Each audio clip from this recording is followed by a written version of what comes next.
So I'm listening to the guys this morning, and they're talking about first-person shooter games and how first-person shooter games have an effect on people, and disputing the fact that they do. Well, let me put a proposition to you. Let's say I bring out a first-person shooter game called, I don't know, Let's Have Sex. Suppose the point of this game is that you are an interactive avatar walking around the world, and your job is to have consensual sex with as many people as you possibly can. And that when you actually engage in these sexual acts, they're very graphic. You know, it's very realistic. It's very much like what you would expect to see if you were actually there having sex. Now, I put it to you that not many people would actually want their 12-year-old child engaging in this interactive game about something which is a fairly natural part of the human condition. And yet, we will let our kids go on a game where the point of the entertainment is to pick up a shotgun and to graphically blow somebody's head off. Where is the logic in that? Now, Terry says, look, obviously not all of these games cause violence.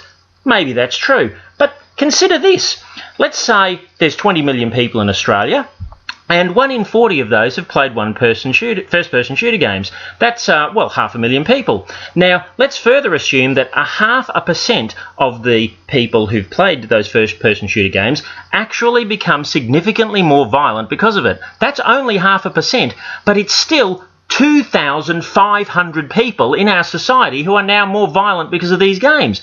If I brought a car to Australia and I marketed 500,000 models of that car, and then in my advertising says, and by the way, only 2,500 of these models are likely to cause fatal accidents, would you want that car in Australia? I wouldn't. And yet, with all of the evidence that we've got, all of the scientific data that we've got, what we get from Terry is a blithe reference to Wile E. Coyote. Terry, I put it to you that on this particular occasion, you are Wile E. Coyote. That no matter how much evidence you collect from getting hit by a truck, blowing yourself up, and falling off a cliff, you will still go straight out there, put on a pair of skates, strap a rocket to your ass, and tell yourself, this time it's gonna work.